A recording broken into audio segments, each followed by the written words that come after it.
नमस्कार प्यारे स्टूडेंट, आप सभी का जीके जीएस की इस क्लास में स्वागत है। आइए आज हम लोग बहुत ही अच्छी वाली क्लास को डिस्कशन करेंगे। इस क्लास में आपके विभिन्न एग्ज़ाम्स में पूछे गए 4 से 5 नंबर लगभग इसमें से आते हैं। ये अतिशयोक्ति होगी कि मैं 4 से 5 नंबर कह रहा हूँ, लेकिन फिर भी आप 1 से 2 नंबर वाली ये क्लास आप कह सकते हैं कि 1 से 2 नंबर तो इसमें आते ही आते हैं इस क्लास से, है ना। आइए इसको देखते हैं। आप लोग जैसा कि देख रहे हैं ऊपर, क्लास का नाम ही है, चैप्टर का नाम है पृथ्वी के प्रमुख परिमंडल। परिमंडल पृथ्वी के, परिमंडल का मतलब क्या होता है? पृथ्वी के चारों ओर जो मंडल बना हुआ है उसे हम परिमंडल के नाम से जानते हैं, है ना। पृथ्वी के चारों ओर स्थित मंडल को हम परिमंडल के नाम से जानते हैं। और हम सभी जानते हैं कि सभी 8 ग्रहों में पृथ्वी ही एक ऐसी ग्रह है या एक ऐसा ग्रह है जिसमें जीवन विद्यमान है, अन्यथा कोई और ग्रह नहीं है जिसमें जीवन विद्यमान हो। इसके पीछे का रीज़न यह है कि यहाँ जीवन के लिए जो आवश्यक तत्व होते हैं, भूमि, जल और हवा, ये तीनों यहाँ पे क्या है? विद्यमान है। कौन कौन से? भूमि, जल तथा हवा पृथ्वी में मौजूद है, जिसके कारण यह पृथ्वी में यह अन्य ग्रहों से पृथ्वी को भिन्न बनाता है और यहाँ जीवन उपलब्ध है। ठीक है, तो यहाँ एक शब्द आया हुआ है भूमंडल। भूमंडल का मतलब पृथ्वी का वह भूभाग जिस पे हम सभी रहते हैं, और वह ठोस, पृथ्वी का वह ठोस भूभाग जिसमें हम रहते हैं उसे भूमंडल कहते हैं। और भूमंडल के चारों ओर गैस का एक आवरण प्राप्त होता है जिसे हम वायुमंडल के नाम से जानते हैं। इस वायुमंडल में आपको ऑक्सीजन, नाइट्रोजन, कार्बन डाइऑक्साइड तथा दूसरी गैस देखने को मिलती है ना। पृथ्वी के बहुत बड़े भाग पे क्या पाया जाता है? जल पाया जाता है, जिसे हम जल मंडल के नाम से जानते हैं। पृथ्वी के बहुत बड़े भाग में जल पाया जाता है जिसे हम जल मंडल के नाम से कहते हैं।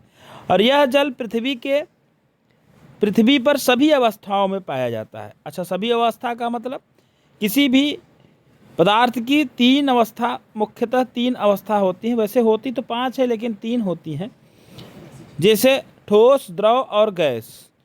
तो जो जल होता है वो ठोस के रूप में, बर्फ़ के रूप में पाया जाता है, और द्रव जो होता है द्रव के रूप में जल पाया जाता है, और गैस के रूप में जलवाष्प कहते हैं।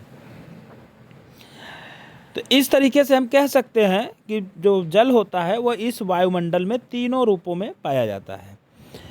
जीवमंडल एक सीमित क्षेत्र है जहां स्थल, जल एवं हवा एक साथ मिलकर रहते हैं, जहां सभी प्रकार के जीवन पाए जाते हैं। आइए अब जानते हैं भूमंडल किसे कहते हैं। भूमंडल, पृथ्वी के ठोस भागों को हम कहते हैं भूमंडल। यह भूपर्पटी की चट्टानों तथा मिट्टी की पतली परतों का बना होता है, जिसमें जीवों के लिए पोषक तत्व पाए जाते हैं। पोषक तत्व जीवों के लिए किस में पाए जाते हैं? इसी में पाए जाते हैं, और वो है क्या? भूपर्पटी। भूपर्पटी में जीवों के लिए पोषक तत्व पाए जाते हैं, जिसे हम चट्टान तथा मिट्टी की पतली परतों से बना होता है, जिसमें भोजन के लिए, जिसमें जीवों के लिए क्या पाए जाते हैं? पोषक तत्व पाए जाते हैं। पृथ्वी की सतह को मुख्यतः 2 भागों में बांटते हैं। बड़े स्थलीय भूभाग को महाद्वीप कहते हैं। बड़े स्थलीय भूभाग को क्या कहेंगे? महाद्वीप कहेंगे। और महाद्वीपों की संख्या कितनी है? तो महाद्वीपों की संख्या 7 है। और जो जलाशय होता है उसे हम कहते हैं महाद्वीपों की संख्या 7 है, और जो जलाशय होता है उसे हम महासागर कहते हैं। और ये महासागर की संख्या कितनी है? तो 5 है।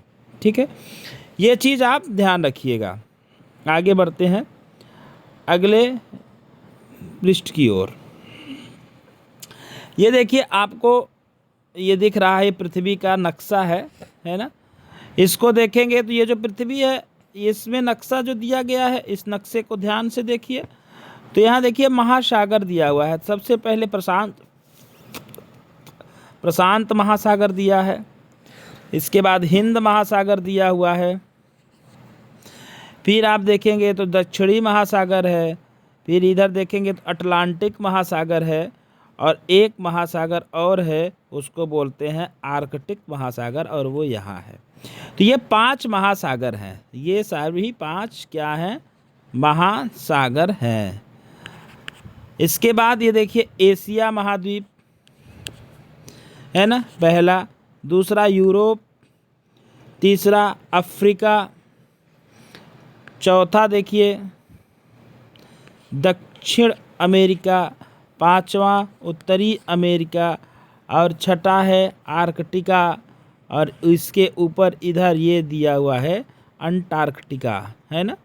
तो ये कुल मिला के 7 आपके कौन से हैं, महाद्वीप हैं, और 5 क्या है, महासागर है। एक महासागर मात्र ऐसा है, हिंद महासागर, जो हिंदुस्तान के नाम से, जो किसी देश के नाम से क्या किया गया है, इसका नामकरण किया गया है। तो आगे चलिए हम पढ़ते हैं।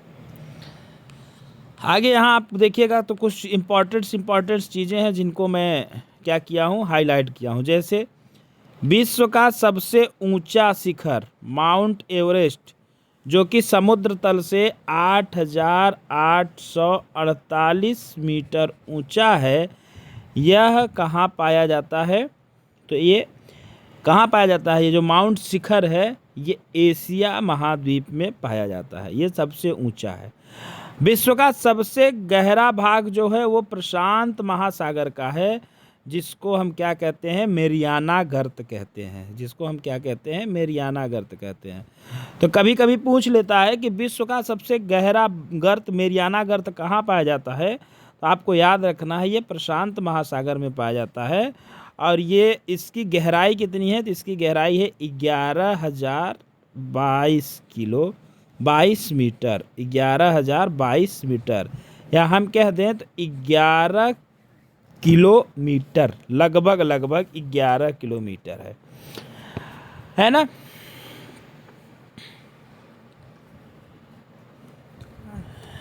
अब महाद्वीप देखते हैं सबसे पहले। तो मैंने पहले ही बताया था पृथ्वी में 7 प्रमुख महाद्वीप हैं। कितने प्रमुख महाद्वीप हैं, पृथ्वी में 7 प्रमुख महाद्वीप हैं। इनका नाम क्या है, एशिया, यूरोप, अफ्रीका, उत्तरी अमेरिका, दक्षिणी अमेरिका, ऑस्ट्रेलिया तथा अंटार्कटिका। कौन कौन से हैं, Asia, Europe, Africa, Asia, Europe, Africa, उत्तरी अमेरिका, दक्षिणी अमेरिका, ऑस्ट्रेलिया तथा अंटार्कटिका है। ठीक है। एशिया के बारे में कह रहा है कि एशिया जो है यह विश्व का सबसे बड़ा महाद्वीप है। तो जब पूछा जाए कि विश्व का सबसे बड़ा महाद्वीप क्या है, तो आप क्या नाम बताएंगे उसका, एशिया महाद्वीप है। यह पृथ्वी की कुल क्षेत्रफल के 1/3 भाग में फैला हुआ है। मतलब जो एशिया महाद्वीप है ये इतना बड़ा महाद्वीप है कि ये पृथ्वी के संपूर्ण एरिया का 1/3 भाग लेकर के क्या है, ये खुद 1/3 भाग लेकर के फैला हुआ है ना। यह महाद्वीप पूर्वी गोलार्ध में स्थित है। कर्क रेखा इस महाद्वीप से होकर के गुजरती है। तो क्या कह रहा है, यह महाद्वीप पूर्वी गोलार्ध में स्थित है। इसका मतलब क्या है, पूर्वी गोलार्ध और पश्चिमी गोलार्ध, इसका मतलब क्या है। तो ये जो गोलार्ध होता है ये क्या है, पृथ्वी को जब हम 2 बराबर भागों में बांटते हैं तो उसको गोलार्ध कहते हैं। और इस गोलार्ध में पूर्वी गोलार्ध जो होता है, उस पूर्वी गोलार्ध में कौन स्थित है, एशिया महाद्वीप स्थित है। तो इसकी स्थिति, वास्तविक स्थिति हम यहाँ से देखेंगे। यहाँ आइए, यहाँ आपको देखने को मिलेगा कि ये क्या है, एशिया महाद्वीप है। ये देखिए, ये आप इस चीज़ को देखिए, ये है एशिया महाद्वीप। और इस पृथ्वी को जब हम बांटेंगे तो इस पृथ्वी को हम बांट रहे हैं, यहाँ भूमध्य रेखा है जिसको हम विषुवत वृत्त कहते हैं। इस विषुवत वृत्त के किधर है ये? ऊपर है, उत्तर की तरफ ऊपर भी है, लेकिन पूर्वी गोलार्ध में स्थित है। क्योंकि जब हम इसको बांटेंगे तो ये जो दिख रहा है ये उल्टा है थोड़ा सा। जब इसको सीधा करेंगे तो ये आप इसमें देखेंगे तो इसमें जो है आपको देखने को मिलेगा, मैं एक बार आपको समझा देता हूँ। इसमें इस साइड ऊपर की तरफ जो है, ऊपर की तरफ उत्तर, नीचे की तरफ दक्षिण, इधर पूरब और इधर पश्चिम है। तो जब ये गोलार्ध देख रहे हैं तो इसमें जब एशिया की स्थिति, वास्तविक स्थिति देखिए, तो ये यहाँ स्थित है ये, और इस वाले भाग को हम इधर पूरब बताए हैं, इधर पश्चिम है, इधर उत्तर है और इधर दक्षिण है। तो इस हिसाब से पूरब की तरफ जो पूर्वी गोलार्ध है उधर क्या स्थित है? एशिया महाद्वीप स्थित है। ठीक है, आगे चलते हैं, है ना। यह पृथ्वी के कुल क्षेत्रफल का 1/3 यह महाद्वीप पूर्वी गोलार्ध में स्थित है। कर्क रेखा इस महाद्वीप से होकर के गुजरती है। एशिया के पश्चिम में यूराल पर्वत है। आइए हम पश्चिम में देखते हैं। एशिया महाद्वीप अब ये हो गया। अब इस हिसाब से जब ये एशिया हो गया तो इधर क्या हो गया? उत्तर हो गया। इधर क्या हो गया? नीचे की तरफ दक्षिण हो गया। ये दक्षिण वाला भाग हो गया, ये पश्चिम वाला भाग हो गया, ये पूरब वाला भाग हो गया। तो एशिया के पश्चिम में ये आप एक प्रकार का पर्वत देख रहे होंगे। ये यहाँ आपने एक नाम देखा, ये यूराल पर्वत है।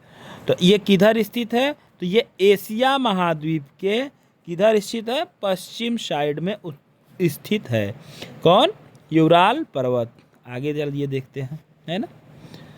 जो यूरोप से अलग करता है, जो एशिया को यूरोप से अलग करता है, तो अगर कहे कि कौन सा पर्वत है जो यूरोप और एशिया को अलग करता है, तो ये देखिए, ये एक प्रकार का पर्वत है जिसको हम कहते हैं यूराल पर्वत। ये एशिया को क्या करता है? यूरोप से अलग करता है। अब आप सोचिए, एशिया को यूरोप से अलग करने वाला जो पर्वत है वो यूराल पर्वत है। मैं आपको दिखाता हूँ, है ना। सब कुछ डिलीट करके मैं आपको अब दिखाने का प्रयास करता हूँ। ये देखिए, इधर यूरोप, आपको ये वाला भाग आपको यूरोप दिख रहा होगा, और ये वाला भाग जो है ये एशिया है, और इनके बीच में ये यूराल पर्वत है जो एशिया के पश्चिम की तरफ स्थित है। ये एशिया को क्या करता है? यूरोप से अलग करता है ना। ये देखिए, और यूरोप और एशिया आपस में मिलकर के क्या बनाते हैं? यूरेशिया बनाते हैं। और मैं आपको बता दूं, ये जो एकमात्र एक ऐसा जो देश है चाइना, जो एशिया में भी स्थित है और यूरोप में भी क्या है? स्थित है। कौन? चाइना नहीं, सॉरी, रसिया। रसिया एक ऐसा देश है जो यूरोप में भी स्थित है और एशिया में भी क्या है? स्थित है। ये बात आपको समझ में आ गया होगा। ठीक है, आगे बढ़ते हैं। हम आते हैं यूरोप की ओर। यूरोप एशिया से बहुत छोटा है। यह महाद्वीप एशिया के पश्चिम में स्थित है। ठीक है, आर्कटिक वृत्त इससे होकर गुजरता है। यह 3 तरफ से जल में से घिरा है। विश्व के मानचित्र में इसकी स्थिति को देखिए, तो ये देखिए यूरोप है। यूरोप 3 तरफ से किससे जुड़ा हुआ है? जल से घिरा हुआ है। इधर देखिए, आर्कटिक महासागर ये है।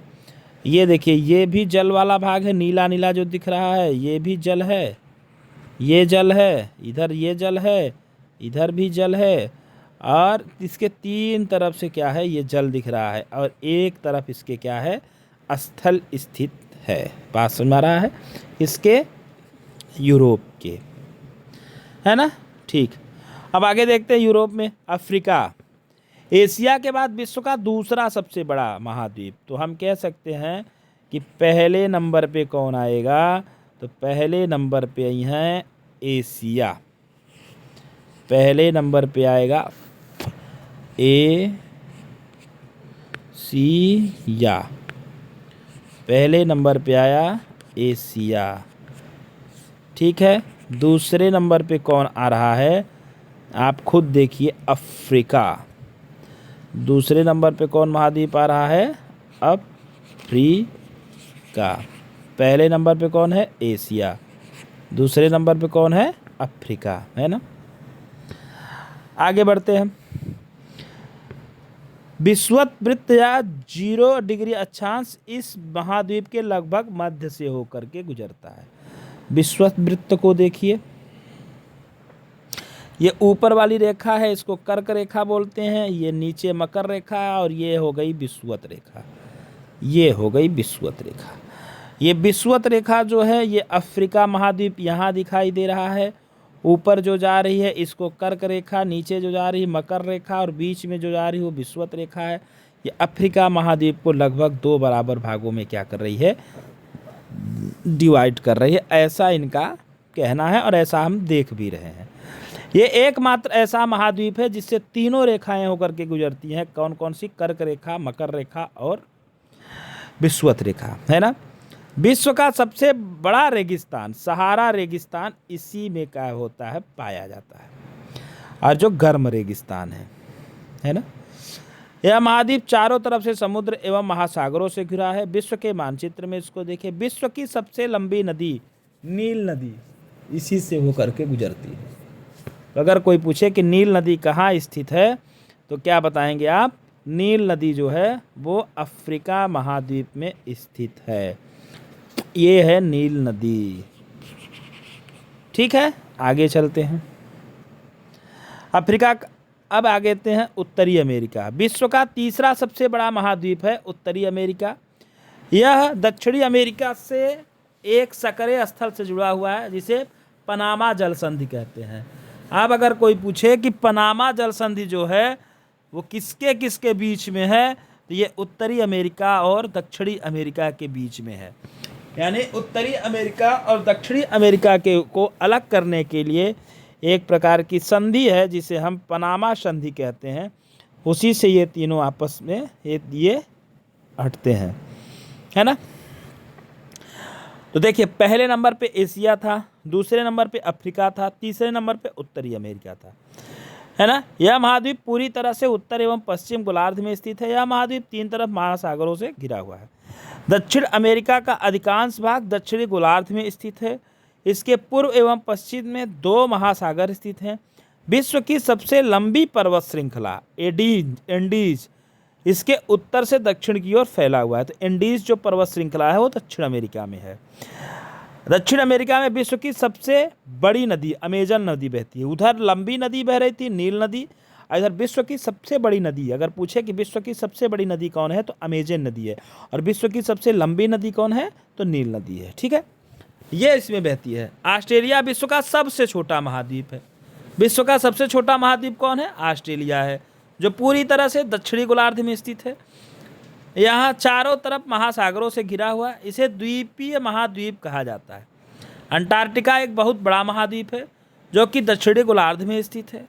दक्षिणी ध्रुव इस महाद्वीप के मध्य में स्थित है।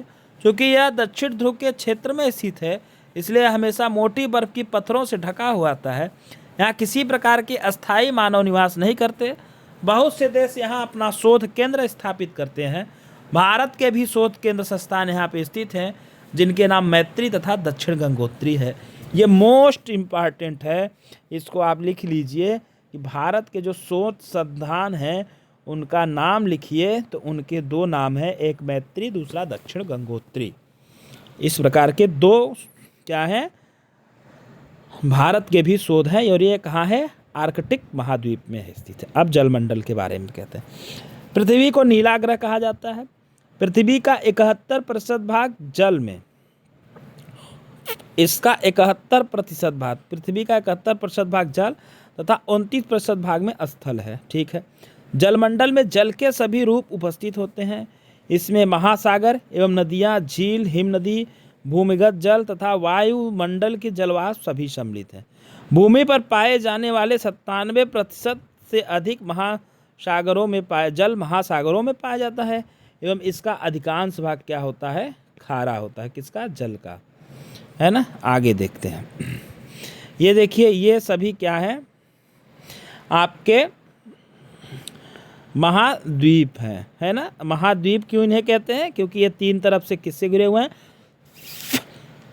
पानी से, है ना, महासागरों से घिरे हुए हैं, इसलिए इन्हें हम क्या कहते हैं, महाद्वीप कहते हैं। देखिए ये आपका एशिया महाद्वीप है, ये आपका यूरोप है। एशिया और यूरोप को ये अलग करता है, जिसको हम कौन सा कहते हैं, तो एक प्रकार का पर्वत है यूराल पर्वत, जो एशिया और यूरोप को अलग करता है। ठीक है। उत्तरी अमेरिका दक्षिणी अमेरिका को एक प्रकार की संधि अलग करती है, जिसे हम पनामा संधि बोलते हैं। ठीक है। और ये देखिए, पहला एशिया सबसे बड़ा महाद्वीप, दूसरा अफ्रीका महाद्वीप है, तीसरा उत्तरी अमेरिका है, फिर आप देखिए तो दक्षिणी अमेरिका है, फिर यूरोप है ना। इस तरीके से हम वो भी जनजीवन के आधार पे हम इसको बता रहे हैं। ठीक है। तो ये क्या है, एक प्रकार का इसमें चीज़ों को दिया हुआ है। आगे पढ़ते हैं। महासागरों के आधार पे जो क्या कहते हैं, महासागर में 5 हैं। पहला प्रशांत महासागर, दूसरा अंटार्कटिक महासागर, हिंद महासागर, दक्षिण महासागर तथा आर्कटिक महासागर। पहला कौन सा महासागर है, प्रशांत महासागर। तो आप ये देखिए, ये इधर वाला भाग इसको बोलते हैं प्रशांत महासागर, और इधर वाले भाग को प्रशांत महासागर। ये जो एशिया में इधर ये वाला भाग है, इसको हिंद महासागर के नाम से जानते हैं। इसी तरीके से सभी महासागरों को हम अभी आगे क्या करेंगे, चैप्टर वाइज चैप्टर देखेंगे। देखिए इधर प्रशांत महासागर सबसे बड़ा महासागर है। देखिए महासागरों में सबसे बड़ा महासागर कौन है, तो ये है प्रशांत महासागर, है ना। यह पृथ्वी के 1/3 भाग पर फैला हुआ है। पृथ्वी के 1/3 भाग पर ये क्या हुआ है, फैला हुआ है। पृथ्वी का सबसे गहरा भाग कौन है, मेरियाना गर्त। मैंने अभी आपको बताया था, इसकी जो क्या कहते हैं गहराई है वो 11,022 किलोमीटर है ना। ये आपको याद होना चाहिए, 11,022 किलोमीटर मीटर है, सॉरी। जब किलोमीटर में करेंगे तो लगभग 11 किलोमीटर आएगा। प्रशांत महासागर लगभग वृत्ताकार है। ठीक है। एशिया, ऑस्ट्रेलिया, उत्तरी एवं दक्षिणी अमेरिका इसके चारों ओर स्थित है। ठीक है। प्रशांत महासागर चारों ओर इन महाद्वीप की स्थिति का पता लगा है। ठीक है। आगे देखते हैं। ऑस्ट्रेलिया महासागर विश्व का दूसरा सबसे बड़ा महासागर है। ठीक है। यह अंग्रेजी भाषा के यस अक्षरों का आकार में इसके पश्चिम किनारे पर उत्तर एवं दक्षिण अमेरिका स्थित है तथा पूर्व किनारे पर यूरोप एवं अफ्रीका स्थित है।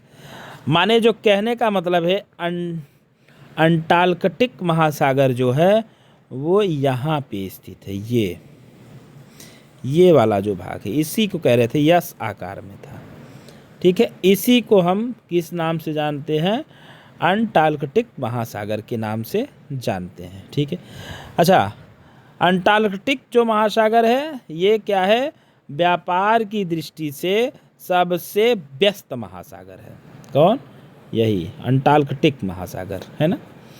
हिंद महासागर एक ऐसा महासागर है जिसका नाम किसी देश के नाम से पड़ा हुआ है ना। हिंद महासागर का नाम, वो भी भारत के नाम पर पड़ा हुआ है। यह महासागर लगभग त्रिभुजाकार है। इसके उत्तर में एशिया, पश्चिम में अफ्रीका तथा पूर्व में ऑस्ट्रेलिया है। हिंद महासागर। ठीक है। दक्षिण अमेरिका, आगे की जो चीज़ें हैं इतना हम इसको रखते हैं, आगे की जो चीज़ है इसको हम कल पढ़ेंगे। जैसे वायुमंडल जो है उसको हम क्या है, इसको कल पढ़ेंगे। और यहाँ से भी लगभग आपके क्वेश्चंस पर अच्छे बनते हैं। तो आपको मेरी यह क्लास कैसी लगी इसके बारे में मुझे ज़रूर बताइएगा, ताकि मैं आपको नियमित एक वीडियो इस तरीके का ले आकर के देता रहूं, और जिससे आपकी पढ़ाई जो है अच्छी बनी रहे। नमस्कार।